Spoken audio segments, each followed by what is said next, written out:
Welcome back. Now, post-democracy and the international diplomatic community was eager to embrace South Africa.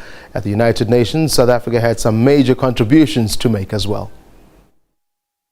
This was not a very happy place if one were a South African diplomat prior to 1994, and although it took decades at the UN to impose tangible measures against the apartheid regime, measures that really only began to have teeth in the 70s and 80s, we understand that the isolation of South Africa's diplomats began as early as the 1960s, when I'm told the South African ambassador would be seated in the delegates' lounge all by himself, and very few of his diplomatic colleagues would go over to say hello.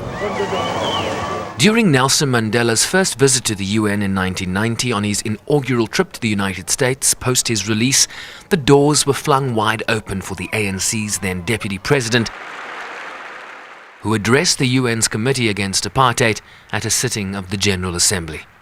It will forever remain an indelible blight on human history that the apartheid crime ever occurred.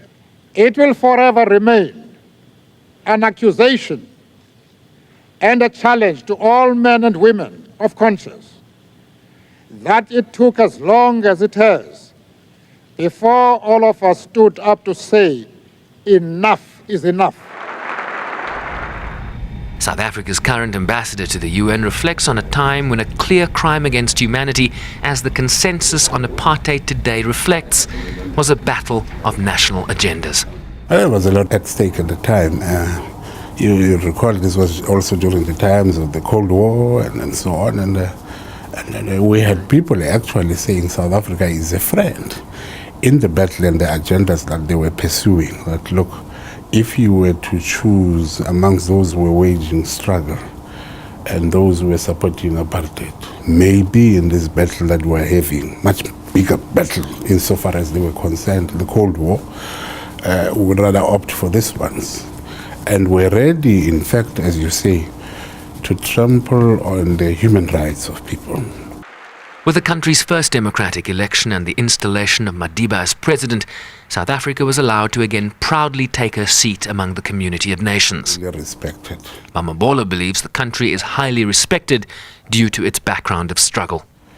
When we speak to those issues, be it peace and security, be it human rights, be it about socio-economic development, be it about poverty, eradication of poverty, be it about the fairness in the international systems, the reform of the United Nations, the reform of the Bretton Woods institutions and so on.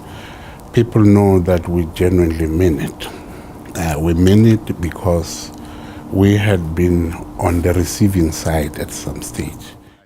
Since 1994, the country has strongly advocated rules-based multilateralism, currently holding a seat in the UN's Economic and Social Council, while completing a third term in the Human Rights Council in Geneva. South Africa has also completed 2 terms as a non-permanent member of the Security Council, first in 2007 and more recently in 2011. The issue of UN reform, particularly that of the UN Security Council, has been part of South Africa's agenda at the United Nations since 1994. It's a matter first raised by Nelson Mandela in the early 1990s and then by every South African president since.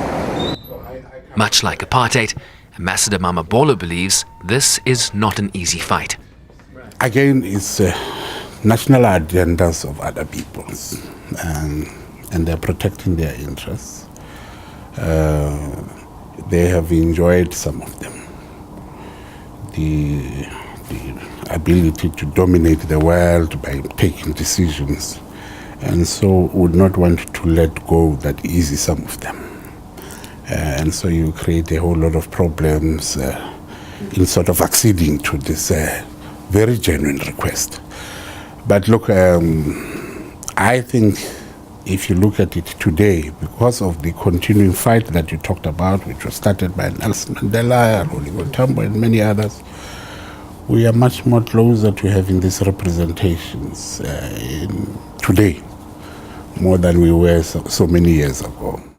The country received further endorsements of its new status at the UN with the appointment of South African Judge Navi Pillay as High Commissioner for Human Rights in 2008 and former Deputy President Phumzile Mlambo-Ngcuka as only the second executive director of UN Women, a ringing endorsement of a country and her people after decades where the cold shoulder was far more appropriate than a firm handshake.